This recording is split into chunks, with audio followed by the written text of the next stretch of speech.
Hey, folks, I'm recording this on Monday morning, and over the weekend, I think World War III might have started.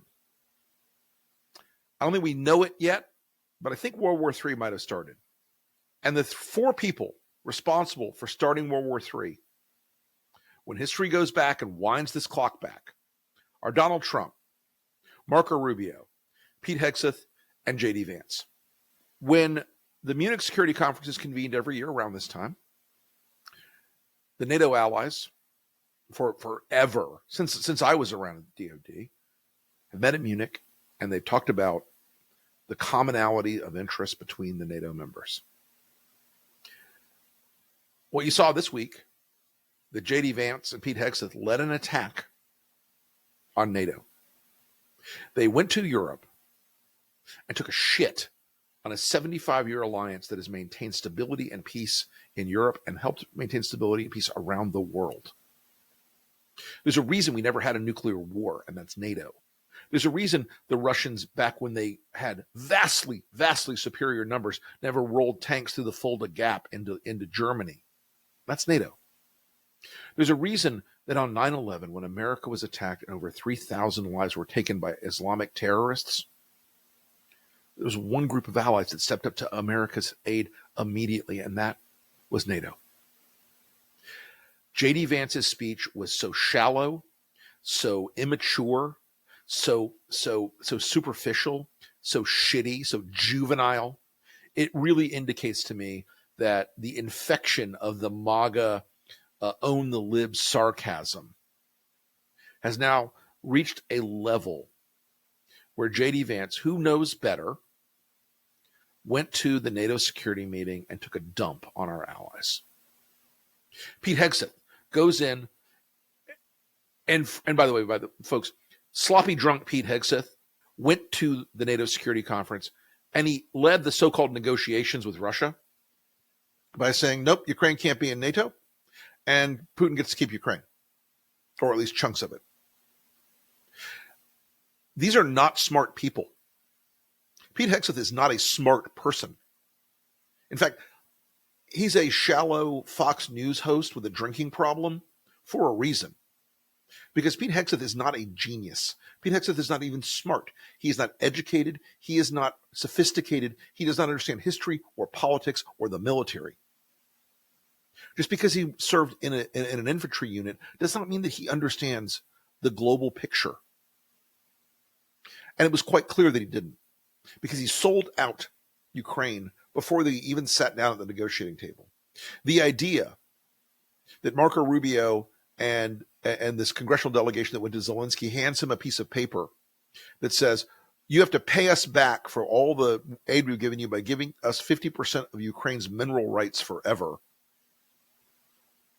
was a level of insanity, a level of absurdity that any serious person should have said, wait, whoa, this isn't how we handle things in America.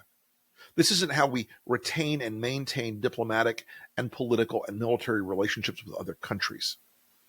The incompetence, the mania, the absurdity all stems from Donald Trump. Donald Trump loves Vladimir Putin like a fat kid loves cake. Donald Trump loves Vladimir Putin so much that if Putin farted in his face, he'd say it smelled like sunshine and honeysuckle. Donald Trump is on the wrong side of history. He is realigning America with the bad guys. He looks at Putin and Xi and Kim Jong-un as a role model for how he wants America to be in the world. Acquisitive. He wants to go out and invade Greenland and Panama and Gaza and maybe Canada. These things are no longer like funny little tropes or jokes. It's not Trump owning the libs. He wants to chunk the world up into spheres of influence. He wants China to have the Pacific.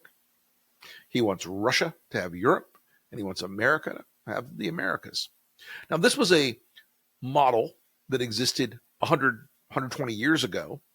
And that model failed. Why? because technology and communications and transportation and the globalization of industry and supply chains unlocked, yes, some chaos and disruption, but unlocked enormous global prosperity. They want to wind that back. Trump wants to wind that back. He wants these spheres of influence where a dictator runs most of Europe, and a dictator runs most of Asia, and a dictator with the family name of Trump runs America.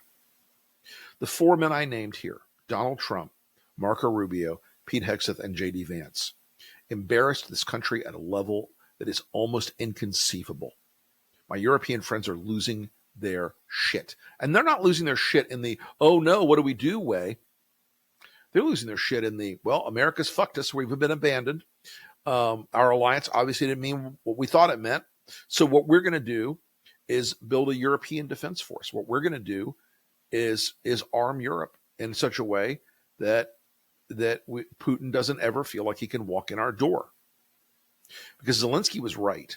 When Zelensky this weekend said, if you do this, Vladimir Putin will be in the Balkans.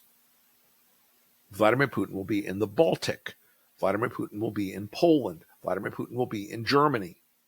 Do not believe for a moment that what Trump and Vance and Rubio and Hegseth did this weekend didn't leave the Kremlin popping champagne and doing a victory dance, because those guys heard the clear sound of American retreat from the world. They heard the clear sound of danger to their ambitions in Europe being removed. This is not about how much Europe spends on defense. It's really not. This is about how much America has squandered its reputation, its honor, its political capital in a astounding way, because Donald Trump wants his ego stroked by Vladimir Putin, who calls him and says, "Oh, you're the strongest, tallest, most handsome man in the room, Donald. No one's better than you." Trump falls for it. Now, look, the Tucker Carlson wing of the party, which I'm now including Vance, and frankly, Hegseth is not as sophisticated as Vance, but these guys have this sort of shallow, well, Russia doesn't like those gays neither, so we'll be aligned with them. Believe me, the white nat Christian populism thing that Alexander Dugin, look him up, is promoting in Russia, and it basically has become the dominant political culture of Russia. They are very envious of it. But these four men, when the history of this time is written, with the violence and the chaos and the war that comes to Europe next, I want you to remember those four names: Trump, Rubio, Hegseth, Vance. Those men are the architects of a global conflict that we will not soon emerge from. This is a time of enormous danger, and that is why those four people will forever be on the enemies list.